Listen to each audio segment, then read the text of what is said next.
feature presentation. Welcome back to another Untitled movie review. I am one of your hosts, Matt Blockbuster Rohrbeck, and I am joined by my co-host, Eric Raw Dog Marchin. Matt, I have the need I love it. for Maverick. not quite aviators, but I appreciate the It's effort. the closest thing I had. And you can't spell Maverick without Eric. Hey, It's true. Yes, today we are reviewing Joseph Kosinski's Top Gun Maverick, starring the one, the only Tom Cruise, as well as Miles Teller, Jennifer Connelly, John Hamm, Glen Powell, Lewis Pullman, Ed Harris, Val Kilmer, and many more. Eric, it has been a while, my friend. How are you doing? I feel almost like, this is a Bob's Burgers reference because the Bob's Burgers movies in I've never seen an episode. Part of the joke of that show, or the ongoing joke, is that they keep reopening their restaurant. Okay. And it's like the new reopening or the reopening, and it's almost like us. It's like with We've the opening of Untitled, because again, the last month and a half has been a wild ride. It's been a journey. We'll talk about it on the newest draft of the newest draft. We don't even call them that anymore. It's been so long. That's how long it's been. On the new episode, Eric and I will talk about that. But yeah, we've been very sporadic in the last almost 2 months, because it's just been very weird where I'm busy with my job. Eric's got his other job too. And then on top of that, Eric got COVID. And then in between that, I was planning a wedding and just stressing out about that with my fiance Nevis, and just there was shit to do every night. And if there wasn't shit to do every night, there was just something else. And then I got COVID. So if you take the kind of 2 weeks we gave you to rest, Eric, then we had almost a 2-week span in between that where we put out a few things and we just got busy with other stuff. We got Doctor Strange out of the way. We got a couple other things. Chippendale. And then I got COVID, and I was recovering over the last kind of week and a half or so. So we've been all over the place when it comes to hashtag content. But and also you're getting ready for your wedding and traveling and stuff like that, which will also throw a wrench into things. But hopefully you could say that between the last regular show, or the last kind of main show, and this episode is as long, or feels as long, as the first Top Gun movie to Top Gun Maverick. It really is a weird legacy sequel in terms of podcast episodes. Yeah, so I'm glad to be back. I feel good. I've been feeling good the last couple days, and I feel like you have your energy back. Yeah, I did miss doing this, right? Like Top Gun was probably the last thing other than my bachelor party, which we'll talk about, which is probably where I got COVID. The bachelor party. The bachelor party, which we will talk about on the main show. Maverick was like the last thing I kind of did before, everything went to shit. So, and if I start coughing, I apologize. I'm still have that lingering cough and stuff like that. But it's been a few weeks since I've seen Top Gun Maverick. Same with you. You've reviewed it over on Rogers and things like that. And I did interviews with Jay Ellis and Danny Ramirez, who play Payback and Fanboy. So you guys should go check that out. But I'm excited to talk about this because I was pissed I got COVID right after and just felt miserable because I wanted to talk about this movie for a few weeks. And I know, the internet has been ablaze. It's been making a ton of money. People are, absolutely loving it. It got great reviews. And I want to throw my, hat into the ring too, and say that like I fucking loved this movie, and I'm shocked by that. I don't even know. We don't even really have to have a synopsis or anything. It's just a sequel to Top Gun, but absolutely takes it to 11 throughout the whole thing, and kind of does that classic legacy sequel thing where it's essentially the same movie as the first movie, but kind of cranks everything up to 11, and the stakes are higher, and it's fucking awesome. Yeah, it's a lot of fun. Like, it's one of those movies that you hear the cliche, especially in the last 2 years, of like, okay, what are movies that you would encourage people to go to the theater for, to have that experience? And it's like, oh, you need to see this in a movie. And we talked about that with Everything Everywhere All at Once, where I think, part of that enjoyment, I mean, it's a great movie, and it's coming out to Blu-ray. It will be great at July. Home as well, but it is a movie that I think does create a greater impact with that kind of communal experience. And I think with Top Gun Maverick, in the way that the first Top Gun movie was this, kind of ad to join the Navy, this Sure. propaganda kind of Reagan era-esque ad, this movie now has that still, that kind of military drive to it. But I think even more than that, it's an ad to go back to the theaters. And if you get to see this on an IMAX screen or a Limax 40X. screen, 40X, which you might be I might seeing go that tonight. very Yeah. soon.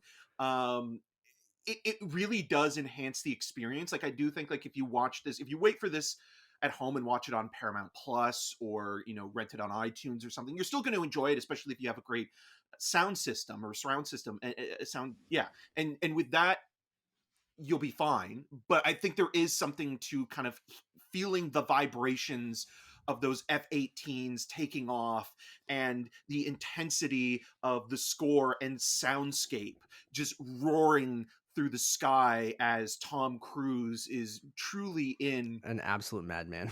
his comfort zone, Yeah. which, is putting everybody else in the theater on edge, because you're watching this and you're thinking, yeah, he did this, like he The whole truly cast did, was. which is wild. Well, that's the interesting thing. So Claudio Miranda, who's the cinematographer on this, and who worked with Joseph Kosinski throughout his entire feature filmography, he shot or lensed Tron Legacy, which is another Legacy sequel. He shot Oblivion, which he also worked with Tom Cruise on, the kind of forgettable sci-fi Scientology-esque movie. It's fine. Only Yeah. the Brave, the firefighter film with Miles Teller and Jennifer Connelly, that also had Josh Brolin and Jeff Bridges.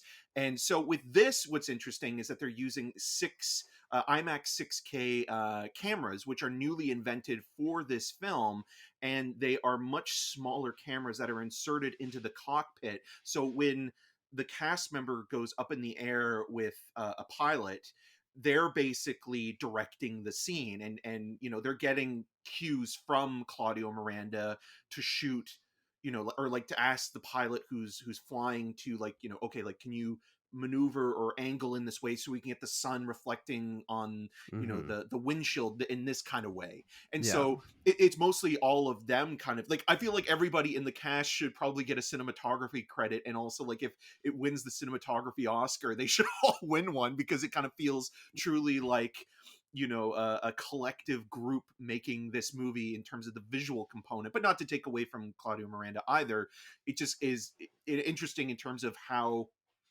inventive and experimental some of those scenes are, when you're right there with these other sort of up and coming hot shots, all vying to go on this suicide mission. Mhm. Which, again, like, I think that is a big part of why you go to see this movie. You don't really go to see Top Gun Maverick for character development or romance or things like that. No, You're the going to romance is see it, probably the weakest part in the movie, and it but was the weakest part in the original yeah. film as well. Yeah. And, like, to the point where, like, you look at Top Gun, the Tony Scott movie, and you can't deny its influence on blockbuster cinema, from 86 onwards. And even today, like, you look at, like, what Michael Bay is still doing, and, like, he Mhm. very much owes his entire career to To Tony Tony Scott. Scott, yeah.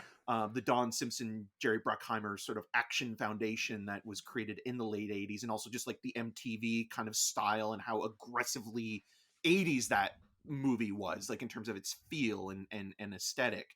Um, with this, there still is that, but it kind of feels like, okay, we're not in the 80s anymore. We No, it's a can, modernized version of that. exactly. So, and it's not directed by Tony Scott. So, because obviously Tony Scott has passed away, and he was going to direct it when he was still around. Like, they've been working on the sequel It's for forever, over yeah. 2 decades. And Cruise at first didn't want to do it. So that is kind of interesting as well, because this, I think, is going to be an interesting conversation to have, because you recently watched The Hustler, Yeah. with Paul Newman, and the Mhm. sequel to that, The Color of Money, the Martin Scorsese film, didn't I'm come gonna out watch until that soon, yeah. 25 years afterwards, so 61 to 86.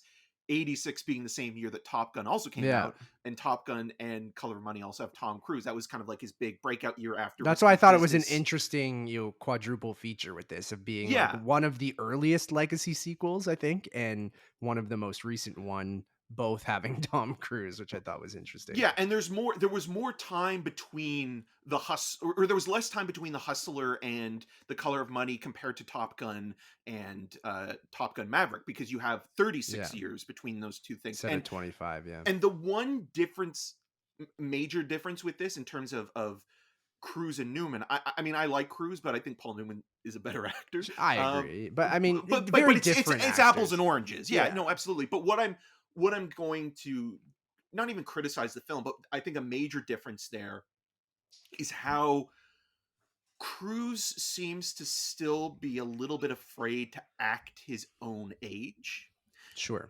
And you look at what Paul Newman does in The Color of Money, and he leans into that. He knows that he's an He's older gotten man older. now, Yeah. and that he's not afraid to be old.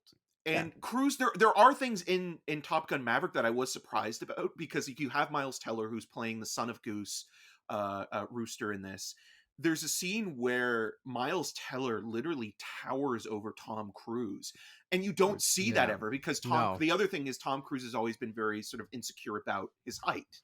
And so, And him being a leading man, he's always towering over people, even though he's like, what, 5'8" or 5'7"? yeah, because it's or like the something? forced perspective, Yeah. or is on an Apple box or something Yeah. like that. So I thought that was kind of like, oh, Cruise is finally kind of, And accepting they talk about him being a an little old bit more. timer and things like that. And I agree with you that it's not like Color of Money, because I started watching Color of Money. I haven't gotten through the whole thing yet. I just watched the beginning.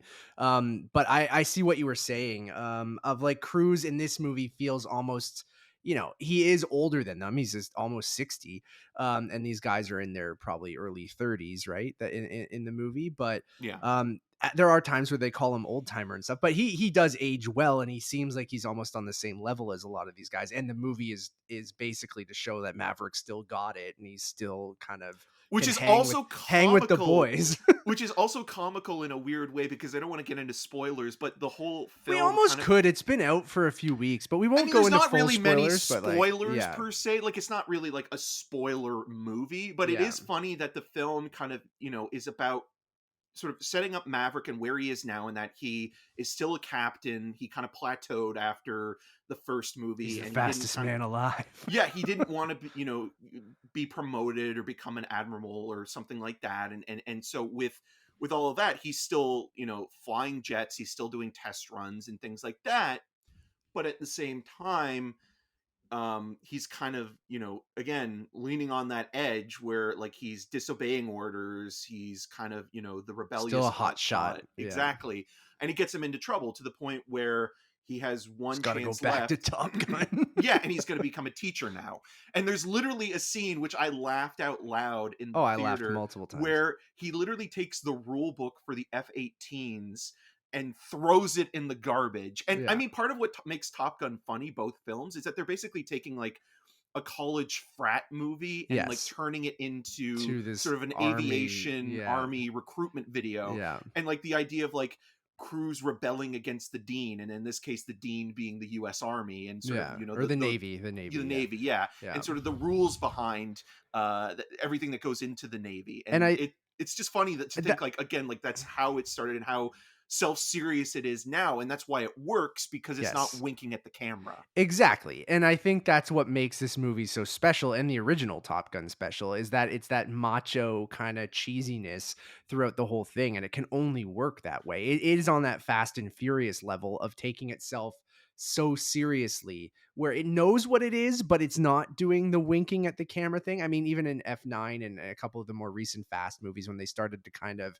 like start to play with your like, hey, we know this is silly. You're like, I don't want you to acknowledge that it's silly. Pretend it's the most serious thing ever, and that you're all in the most serious movie ever. And I think that's why Top Gun Maverick works so well, is because everyone in it is fully committed, whether it's actually shooting it from the cockpits, like taking this ridiculous story of like elevating everything from the original movie, going, we have to go back to Top Gun. Here are all the people who We gotta go graduated. back. Here are all the guys and gals who we're top of their class. We're bringing the best of the best in. And it's not the same as the first movie because now there's some nuclear threat that we have to kind of take. And it just From a elevates it and goes nameless like, country, the oh yeah. geopolitics of the Oh, it's film amazing. And the are first one was interesting. like that too, right? It was, and Um, the plot again is always secondary to these films, to the point where like I always forget what the plot is of that first movie, other than it's kind of oh, I just like a know. war This one games, is more, Cold War era yeah. storyline, right? Where this like it does feel more deliberate in terms of why they're making the enemy Yes. nameless in terms of marketing. Yes. But overall, like it just kind of It almost seems feels like it was supposed to be Russia, and then they kind of well, backed they're away taking from that. a cue from the Red Dawn remake, right? Yeah, Because look at that, how they had to I reshoot know. scenes from making them from Koreans To to Russians, and now Russians. it would probably go the other way, or just now they just go nameless countries.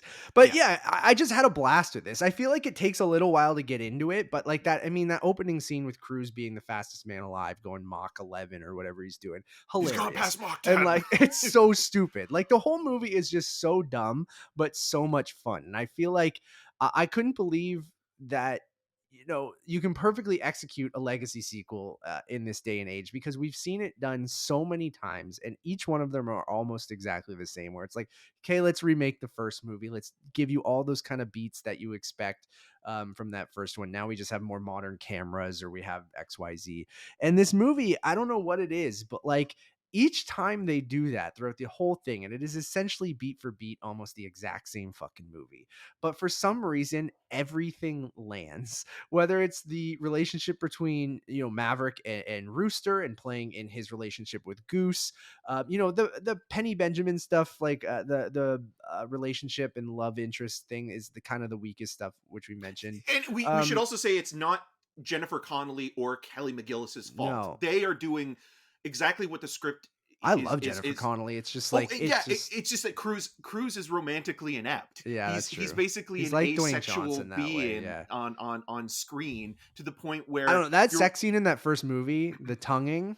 but it's the way it's I shot. I know. would say Yeah, I the agree. romance is coming from the It's not great. camera Yeah, more than yeah, I than agree. the actual actors. There's no chemistry Um, between Cruz and his leading ladies, even though again, like Connolly, I think is 10 years younger than Cruz, but at least she's still more age appropriate than say Olga Kurlenko and Andrea sure. Riceborough in Oblivion, or any of Yeah. like the romantic leads in the past 20 Fine years. with it. And It was serviceable. It was just like in a movie like this, it almost feels weirdly shoehorned that you didn't really necessarily need it in this movie, but because that first movie had that, and you're But there trying to is a kind of romantic angle that they could explore that is there, that is subtext, and obviously like Quentin Tarantino has made a sure joke out of it with a the monologue first one, yeah, with Iceman and Maverick. yeah, yeah, But there is that weird homoerotic sort of tension between the two. And yeah. like when you see Cruz texting Iceman in this, Him just having him as those ice in his phone is the coolest thing I ever. know, but the way that those texts are playing, and the way that like he's sitting longingly, like waiting for the next, message to come through, Yeah, you could re-edit those scenes and make it like a love montage of like two sure. guys that never got together, and just like like there's more chemistry between those two in one scene than there is between Connolly and Yeah, Cruz in the I love entire seeing movie. Kilmer come back in this. And I he's thought good in that it was in the great. one scene. Yeah, It's the most emotional moment, and yeah. it is manipulative, but I think it works. But again, It's genuine. I think. I Yeah. think that there is more chemistry between those two than there is Penny Benjamin and Yeah, Pete I agree. Mitchell. And So then yeah, I it's will say the chemistry between the core group and the core cast, I think, is a lot of fun. Like when you're introduced to Glen Powell's character Hangman, and Bob and Hammer and like Phoenix, and you go through the whole crew, and like each one, I think what I love about, I introduced us with our stupid call signs, but there's something about that where you earn your call sign and it's your personality. And I feel like the movie did such a good job, probably even better than the original, of like giving each one of these kind of side characters or the main cast like a personality, and made me care about them, which I was shocked about. Like I feel like it's super earned where Hangman goes, even though it's essentially kind of a play on Iceman from the first movie. And like I just love that kind of crew, and kind of each one, every time you'd see them go up in their pairs and practice and do the trench runs and work with Maverick, like it's just such a fucking blast. And then like ultimately it goes back to, sure, the movie is that experience of those shots of them in the cockpit of doing these things in camera in real life. It's not on fucking green screen. It's not It's not in like a VFX heavy post yeah, it's production. not in like a stupid simulator kind of thing. Like they are in these cockpits, whether they're flying or a pilot's flying for them. But you see them and their reactions and the face, and it's fucking visceral and it's so exhilarating to the point where even in that first hour that is a little bit slower and you're developing these characters a bit and you're just in Top Gun practicing and different things and learning of what they need to do and if they can do it, like that stuff all kind of works. But that last act, once it hits the hour mark and you have that last hour and a bit or the last 45 minutes, and the movie really kind of, pardon the pun, takes off to the point where like that last 45 minutes to an hour are absolutely fucking exhilarating to the point when Maverick comes back and shows everyone that he's still fucking got it. And then they Which is do the this funniest thing in this whole like, movie, because they've yeah, been setting up like this is the new generation. You're going to pass the torch. You're going to be the teacher. But it's like, no, no, we can't do that. You're going to lead the mission. yeah, And it's comical, but also kind of sad in a way, because it yeah, almost is looking at like how a baby boomer generation sure. won't retire and let the next generation sort of take over, and like they're still crawling back, and it's almost like you could look at that as like a weird allegory for like, again, like baby boomers taking up all the like freelance jobs and things like that for Mhm. new candidates and people that have been waiting in the wings Totally. to take over. And it is weirdly comical. It's like the whole time we've been doing this, and we just needed Maverick. Yeah, I know. And that's where the whole movie starts, right? He thinks that they want him to lead the team, but no, he's the old guy now and he's supposed to train the young guns, the young bucks. But like, I think that moment is so earned and so awesome. And just Maverick dealing with the loss of Goose and making that really the core of the movie. And that's where the focus probably should have been, like, rather than having, the love interest in wasting time with that kind of stuff. Like, I think it's fine, but, that relationship with him and Rooster, it should be at the core of the movie. And it is, like, ultimately in that last act. But I feel like you could have done even more to kind of develop that would have been awesome. And I think Miles Teller is perfectly cast. Like, he looks sorry, the actor from the original who played Goose, what's his Anthony name, Edwards. Anthony Edwards. Like, I feel like he nails the look. I think he's great in the role. Like, Glen Powell is fucking awesome. And then that last act goes to places like, every time I thought it was about to end or they were going to do something, I'm like, what is happening right now? Like, I thought like, oh, they're going to do this trench run and then that's it. No, there's another good half an hour after that of like stuff that I wasn't expecting. But then when it gets there, I'm like, of course they're doing this. This is like so silly and ridiculous, but like absolutely amazing. And it does the legacy sequel things of going, we got to get the old vehicle back, we got to get the old thing back, and we got to show you each one of these nods. And usually that can be like, Yeah, the you know F-14 and in all that kind of certain, stuff. yeah, but I'm trying not, I'm whatever, the movie's been out for weeks now.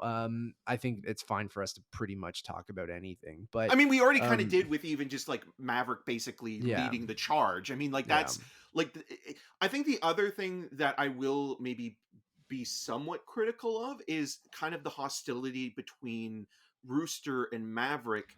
There's enough there already with the death yeah. of Rooster's father. I I thought it was don't weird think where they take that. Yeah, yeah, I don't think that they needed the additional thing of having Maverick trying to basically keep him from graduating. I think that yeah, that like adds this other subplot that's unnecessary. It's like you have enough animosity already between yeah. the two, and like the tension there works just on like, okay, well, I don't know if you were reckless and got my dad killed. Like, I think that's fine. It's like, but then on top of that, it's like he was also holding me back, so he's trying to I sabotage my agree. entire You family. already have a good reason for him to be upset at him. Like, you don't Yeah, need to add another thing for audiences to be like, it's okay, like convoluted. it is a little bit. Like, you can just say, oh yeah, Goose died, and he might have thought Maverick was reckless, like you're saying. That's all you Yeah, kind and of you can really still needed. show that Maverick is overprotective of Rooster, like in like the training montages and things like that. But you don't necessarily have to have like this whole,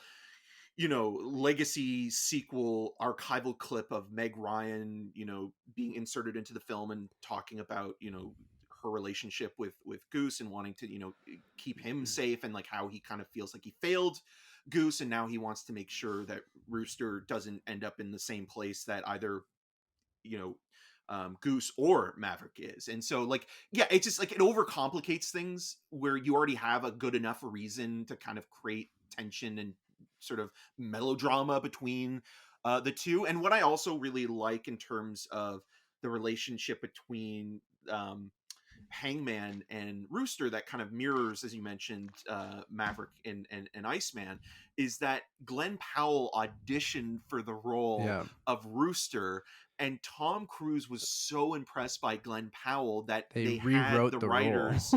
Well, they had the writers write Hangman into the script Yeah. because there wasn't a Hangman character in the I heard story. what I read was that it was just kind of a generic villain, and it was he was named like Doug. something else. Yeah, he was named some other bullshit thing, and Glenn Powell was like, they offered him that role originally, and he was like, "This role's not that interesting. It's just a very straightforward villain. Like, he kind of in the third act just goes away, and he's just an asshole throughout the whole movie." So they rewrote that character as Hangman for Glenn Powell because they loved him so much. And I understand. I can't really see him as the. I'm sure he would have done a great job as Rooster, but I think Miles Teller, um, kind of perfectly fit that role. Where I can see why they went with Miles Teller over Glenn Powell. But I'm so glad that they were like, this guy's incredible. We need to have him in this movie. Let's figure something out, because Glenn He's Powell always the best is like thing in everything. Like you yeah. look at Everybody Wants Some, the Richard Linklater movie, Yeah. which is another kind of great hangout movie that introduces a new generation of actors that I'm sure we'll be seeing tons of, in the same way that we'll probably be seeing a lot of these actors from Yeah. Top Gun Maverick in the next 25 to 36 years in other movies, and and some of them will be superstars as well in the future. And then you even look at something like Expendables 3, where like of the new crew, that the younger generation in that Yeah. film, he is the He's best. the best I mean, part. Yeah. Antonio Banderas is the best person in that movie, but like in terms of the young guys, like he really is like the star. And like it is strange that he still Hasn't hasn't. broken through, right? Yeah, Like, but he's getting closer to it. Like he'll still pop up, and like he was in Apollo 10 and a half. He had a small role there. He's also working right now with Richard Linklater on like a weird like hitman comedy thing. So like I'm sure like after this, people will start really paying I think attention this to is the him. thing that's just gonna skyrocket him and a lot of this cast, right? Like, Yeah. him especially, and I mean Miles Teller has already been kind of, Well, this is kind um, of a bit of a refresh for Miles Teller, because after Spectacular Now and Whiplash kind of made him a commodity in Hollywood. He sullied his reputation a little bit with that one interview that kind of made him a complete d bag, but also um, the kind of the horror stories behind the scenes of Fantastic Four. And yeah, so Hollywood kind of cooled off on him. But Joseph Kosinski, again, who worked with him on Only the Brave, you know, casting him in this as well kind of again reminds you that he is a very capable leading man. And somebody pointed out the fact that like I think it was on the movie Microscope that I was listening to, that he should have been cast as Elvis because he looks more like Elvis than yeah. Austin Butler does. God, But that'll be a whole other thing to talk about. yeah, But yeah, like just watching this movie, it has no right to be as good as as it it is, is. yeah, It's better than the original, but it's also just interesting. You mentioned, that there's been a lot of legacy sequels or revivals of things in the last little while. Obviously, we're both big fans of Cobra Kai. I find it fascinating that the one thing that seems to get the most sort of traction when it comes to a sequel, or a gap sequel years down the line, are comedies. You have yeah. Zoolander 2, Anchorman 2, Bill and Ted 3. Like the ones that don't work, you mean? No, no, no, no. Or The ones that kind of get the green light before sure, the ones that seem more like, this seems like a more of a surefire bet, even if it wasn't as good as it is. People still would have seen this movie, but because Tom Cruise, I think, was somewhat reluctant to do a sequel to this, it kind of sat on the back burner for so long. Where comedy sequels or legacy sequels in the comedy realm seem to kind of have more of like this avid fan base that continues to sure. root for them. And then But when they all of come those out, movies nobody are sees. bad. Yeah, and Dumb and Dumber 2, Is like awful. they're terrible, but it seems like those movies kind of were like the first ones to kind of Sure. hit hit the ground running, so to speak, in the Maybe it's just last decade or easier. I don't so. know. Like I I just guess, and maybe it's just, yeah, like But what those the movies fall filmmaking's into is easier. the worst things about legacy sequels, Oh where yeah, they well, are comedy just is hard to do and a sequel to in general. in general, and then when you do a legacy sequel to a comedy, it's like, all right, let's tell you the same jokes we told you 30 years ago, and we'll just reference them and go, remember that joke? And then you're Yeah. like, all right, where that works in something like Top Gun, when you're just referencing whether it's characters or a different plane or jet or things like that, and like, or little moments, whether it's a music cue, like the whole movie opens exactly like the original Top Yeah, you got Gun, the Harold and like, Faltermeyer score, yeah, and then you have, Kenny Loggins with Danger Danger Zone, Zone, and it's and great, it kind and of puts a smile on your face because yeah, you're kind of it's like, in that opening scene, you're like, okay, they get what kind of movie this is, and they're yes, not going and to like take it away from you and do some sort, like, even though there is a Lady Gaga song at the end credits that I kind of think is it's a replacing. banger. I like it. It is. It's kind of replacing "Take My Breath Away," but Yeah. um, the only problem with the Lady Gaga song that I have is that it's also the same title as the Hootie and the Blowfish song "Hold My Hand." Okay.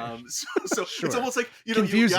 you ask your parents for Hold the my song hand. "Hold My Hand," and then they come home and bring you The the hoot. Hootie and the Blowfish version. What I loved about the Lady Gaga song is I didn't love the love story in the movie, but I did like how they used that song in the score. And I Yeah, will just say the score in general, absolute banger. When you have Faltermeyer, you have Lady Gaga, you have Hans Hans Zimmer. Zimmer, produced by Lauren Balfe, like just an absolutely like a It's like an fucking all-star all-star team. team of people. So like you have the Lady Gaga song, which they use in the score. You have the classic Top Gun anthem and things like that. Then you got Hans Zimmer coming in with these bangers, and then Lauren Balfe, who did the last couple Mission Impossible scores, coming in and producing it all, is absolutely phenomenal throughout. And like the one thing I will say is the licensed songs aren't as good as the original. Like that original soundtrack is just something incredible. Like you Yeah, have Playing with the Boys is I an know. all-time classic. And that's my one. If I have one criticism in this movie, I think this movie is almost perfect.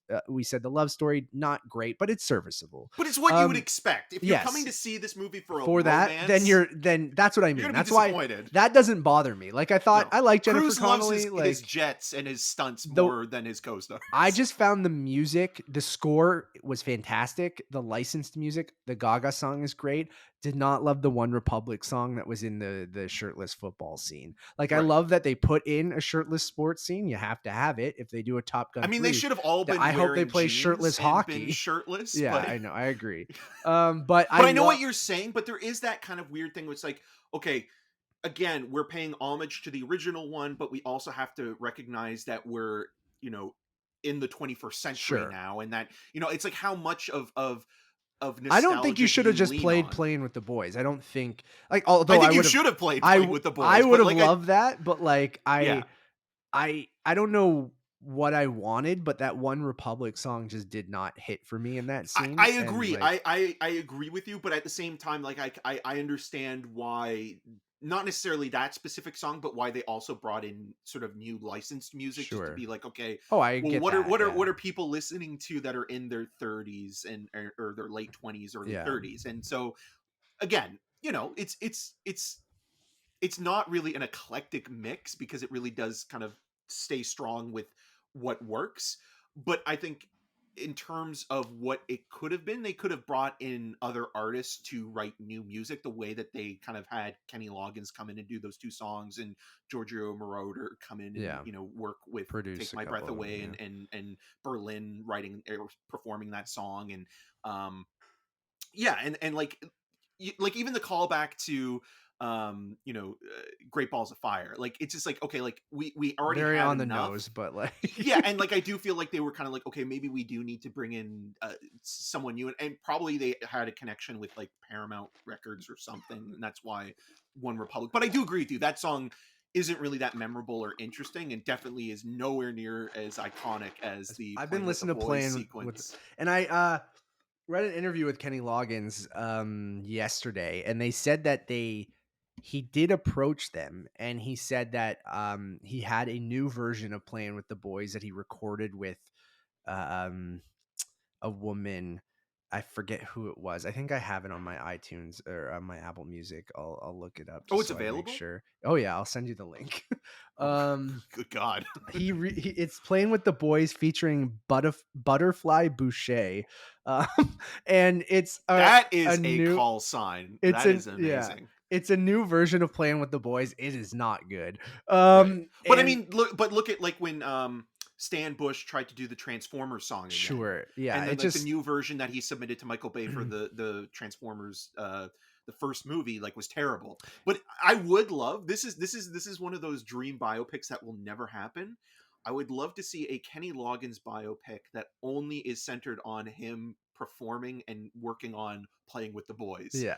2.5 It's hours of him just just literally in just studio one of the working on. greatest songs of all time. But yeah, this new version, I think he said, "Hey, I have this new version if you want it for that scene." And I We're good, think Kenny. yeah, they listened to it, and it's funny because they changed the lyrics to have one time going Playing with the girls and one saying Playing with the boys. Well, he does say in So the original song "Girls Play Too." yeah, I know, but they just changed the lyrics in this version. And I've also been it's listening to a lot this last oh, couple I've of been listening to weeks. the original Top Gun soundtrack over and over again, and Mavericks one is good too because it's the score, and then you have the couple of the. I don't even hate the One Republic song either. Like on its own, when I'm just listening to it on the soundtrack, It's fine, it's fine. I just but felt in like terms in of that having a great I don't know moment that what you where these want. characters come together I don't know camaraderie what wise. artist can encapsulate Kenny Loggins today. Like who is the Kenny Loggins of 2022? I mean, I really, don't. it is Kenny Loggins. Yeah. If we're looking at it from the point of view of who can succeed Maverick, the only person that can is Maverick. That's true. That's true. So I think Which that's again, like I keep laughing at that. It's like you got to train the new recruits, and then there's the scene where like he proves to everybody that it can be done, and John Hamm's just like, what you did was reckless and you should be court-martialed for this, but damn it, you gotta we've leave got it. this group. That's and those moments, those like really ridiculous, like the dialogue is hilariously bad, but in the It's best hammy, ways. if you Yeah, will. yeah. So like, and that's what makes the movie special. And then like on top of that, you get to that last act, and it is just one of the most exhilarating final acts I've seen in a very, very long time. And bringing this full circle, it's exactly what you said. This is a movie that you really have to see in theaters. Like, and I know that's a corny thing to say. Oh, yeah, it's the reason why we love the movies. We go to the cinema, and Yeah, that Tom Cruise video that comes up yeah, apparently as exactly. well. Yeah, I've We heard. made this Yeah. for the I'm fans. gonna see it in 40x, which I cannot wait to see in 40x. We both saw it in IMAX, and IMAX. It's shot in IMAX, as Eric mentioned, on these new IMAX cameras that they have for this, and it's not like the full 143 IMAX, but it's the 190 IMAX, and it still looks phenomenal if you can go to a giant IMAX laser screen and Or the closest um thing to it. Like the yeah, like biggest a screen you can Limax is possibly fine find. too. Yeah. Yeah, a Limax will do, but if you have one of those real IMAX screens, that would be awesome. And then from everyone I've talked to, who has done Joey Noel and Tim Geddes and a bunch of the kind of funny people have seen it in 40x, and they're like, this is a movie made for 40x. They're like it is one of the most fun experiences you'll have. And I'm like, I'm not a 40x guy really at all. I think like for certain movies, it can be like a really silly, fun thing to do with someone who hasn't done it before or something like that, or on a second watch of a movie that you don't really care about. But they're like, 40x works the best with the dumbest movies, right? Like we saw Yeah. Triple X 2 or 3.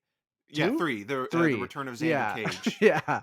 And I Come feel on. like a Fast and Furious movie, it would be fun for Things that you don't need to really focus on plot, right? yeah. It's more about the spectacle that Yeah. comes first. And if you really want to truly go that extra step and be in 40X, where you saw Doctor Strange, it was not a great idea. yeah, and partly because like it's a lot to take in, but also you are interested in sort of the minutia and sort of following the character and storyline, right? Where Yeah. with Top Gun Maverick, It's very very simple. You can follow it yeah, while paint your by chair's numbers. going like this, right? Like I can't wait. I'm so pumped to see it in 40x.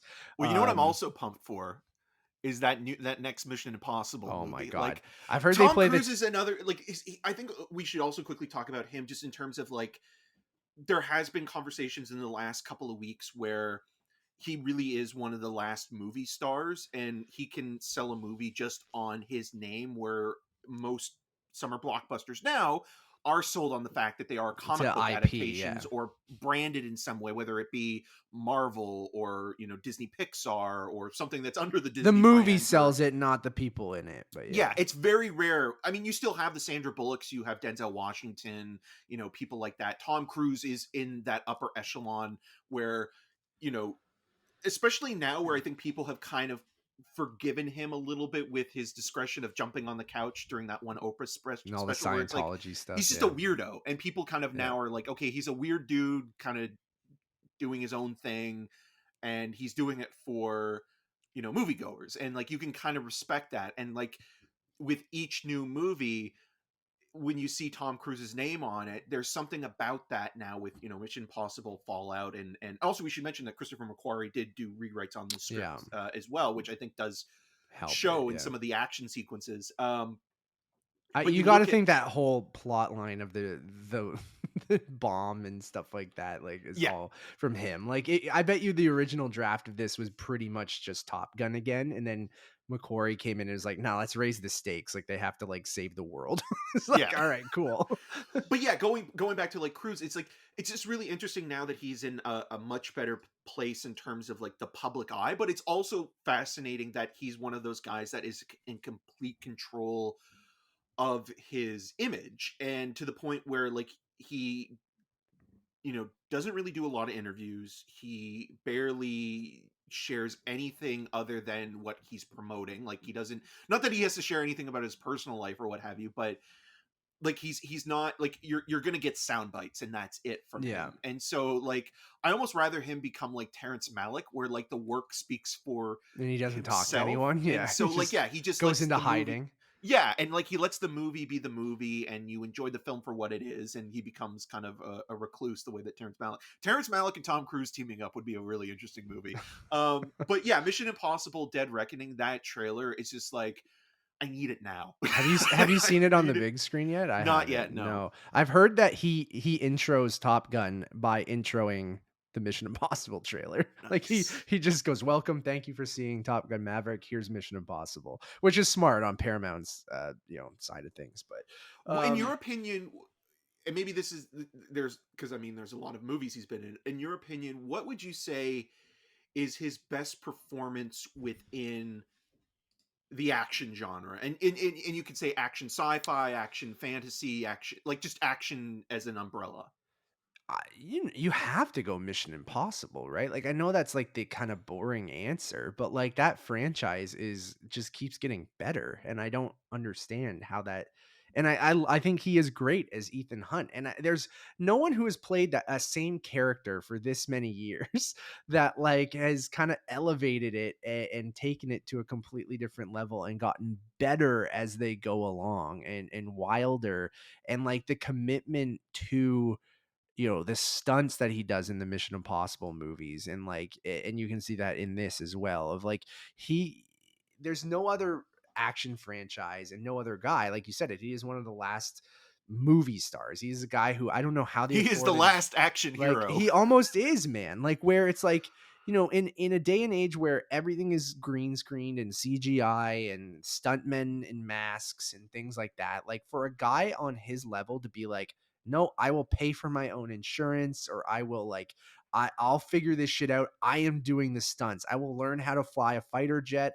I will launch a motorcycle off of a mountain. I will skydive out of an airplane. I'll like he'll just do he'll climb on the side of the Burj Khalifa. Like the Mission Impossible movies, I think are one of probably maybe the best action franchise of all time, just because like how they've gotten better as they go along. And that first movie is so different than, and I think it's equally as good, but just in a much different way. It's very 90s. It's a De Palma movie. Like it's not what that franchise is now, but like for a franchise to evolve and a guy to keep upping, like I don't know how each time he goes, okay, what's something wilder I can do? Like, and I don't even know how that's even possible. So, and he's fumbled along the way. Like The Mummy was awful, and you mentioned things like Oblivion, and and even the Jack Jack Reacher, Reacher, like never the never back second down. one, like the first Jack Reacher was fine, but like, um, and then I will give a shout out to Edge of Tomorrow, which I think That's is my fantastic. favorite Cruise movie. Yeah, Specifically, I love Fallout is a masterpiece, but in terms of Cruise performance, I yeah, think that that is the one film that kind of marries both his dedication to creating great action set pieces, but also getting a character that evolves in an interesting way throughout the entire arc. I mean, obviously the gimmick being the Groundhog Day, sort of, repeating yeah. the same day That over and movie over again. rules, man. It's so But good. going from it's like one of the few times you saw Tom Cruise playing a guy who was really unlikable and kind of a coward. And that goes against what Tom Cruise is always projecting himself as. In the Yeah, same way that when you see Cruise in movies like, Magnolia or Collateral, like when he's playing a villain or a scumbag, it's like, oh, he's really good at these roles and kind of can find something he's deep great and in both dark of those inside movies too. himself. Yeah, but with Edge of Tomorrow, it kind of felt like it married both the action and character beats to make something truly unique. And that movie, I think, is really underrated as well. But there was just something about that performance where it felt like, oh wow, like he really embraced, like an unsavory side to his personality and his the way that he, is basically a guy who just wants to get out of this situation and has to become the hero basically by default and Because having to just that's how he gets out of it. Yeah. yeah, and It's like great. that I Emily thought was Blunt is interesting. fantastic in that movie. She rules. That movie weirdly it like it has people love it, but it's weirdly underrated, I feel like, or Yeah. just like not talked about as much as some of the other things. And And some like of the best editing, I think, um in an action movie in it's the last little while, and like even just like with the late great Bill Paxton and like that one scene where Cruz is trying to escape and he rolls like out of like the group doing push-ups and he oh gets yeah. run over by the And he's truck. It's like, just like what were you yeah. doing? What were you It's thinking? it's so awesome, dude. And I will give a shout out too to Tropic Thunder. I love him as Les Grossman. Like I feel like that was just such a shock to see him in that makeup as that character in 2008. War of the Worlds I actually really like too, the Spielberg movie. I haven't seen it in quite some time. I remember not liking it when I first saw it and then rewatching it recently and really really liking it. Um Remember when he played Austin Powers at the beginning of Goldmember as well? Yeah. Good times, good times.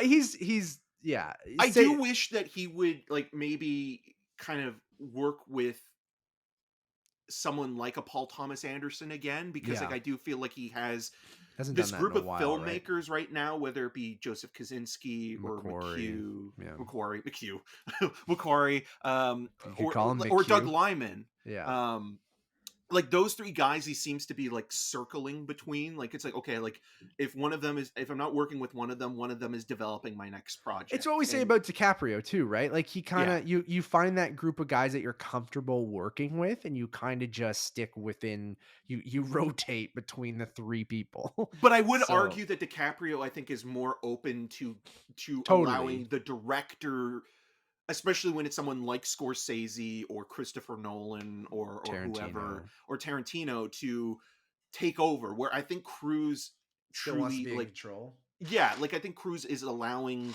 them to make the movie that they want to and protecting them from producers and but I think he ultimately has final cut, and like that's probably another reason why he hasn't worked with a Paul Thomas Anderson or a Michael Mann again in such a long Because he time. And wants control. Yeah. yeah, and it just kind of feels like, oh, like again, like going to the Paul Newman thing, like when Paul Newman started doing movies like The Verdict, the Sidney Lumet movie, it kind of again felt like he opened up this new avenue for his career where he was playing these great character parts where he was playing flawed people, where Newman in The Verdict is this alcoholic washed up lawyer who gets this case that should be basically just a run of the mill thing, and then he turns it into something bigger and kind of puts everything on the line. And with that, like again, it shows a side of Paul Newman that wasn't kind of the start of his career where he was this marquee idol and still a great actor. But I feel like Cruise there's just something there that's kind of like he's just afraid to take that one. That is his true Mission Impossible, Yeah. where he's just afraid to take that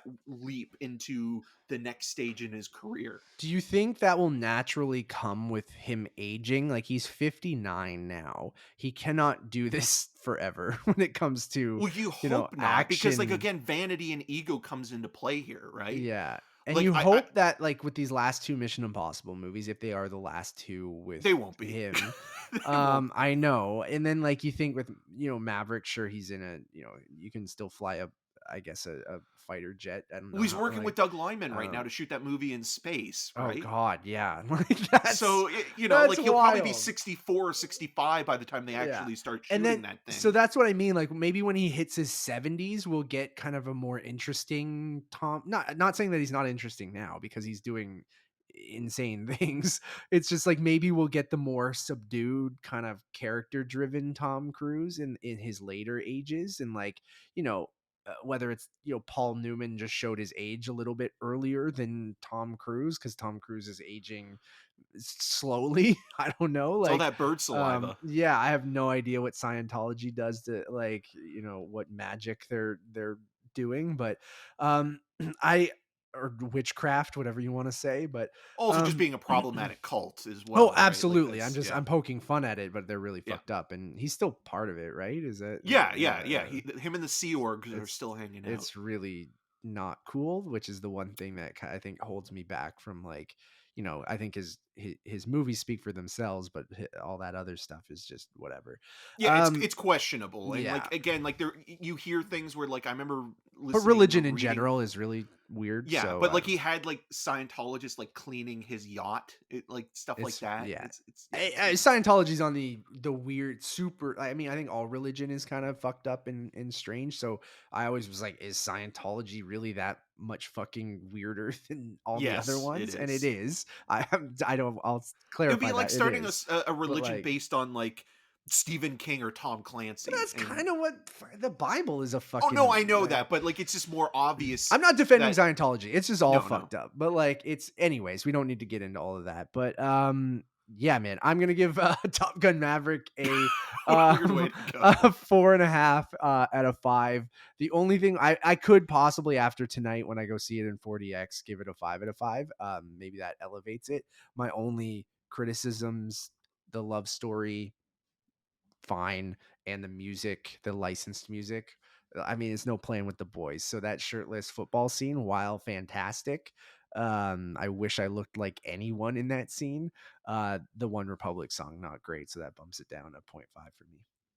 I'm going to give it 4 out of 5. I really like the film, but again, like if I'm looking at it in the Tom Cruise canon of recent action fare, I still think that the pinnacle of his success and just in terms of sheer spectacle is Mission Impossible Fallout. Like there's no way that Dead Reckoning can be as good as that I don't know, movie. dude. Part 1 and part 2 though, like I'm so pumped. I have no idea how it's better, but like I've been saying that about every Mission Impossible movie. Like Yeah. I was like, after Ghost Ghost Protocol, Protocol. Brad I'm Bird, like like it was like, how could I'm like, you you can't get better than this. The IMAX footage in that movie and that whole Burj Khalifa sequence. And I'm like, this is the pinnacle of action movies. Then you get Rogue Nation. You're like, this movie fucking rules too. And then you get Fallout and you're like, how is Fallout even better?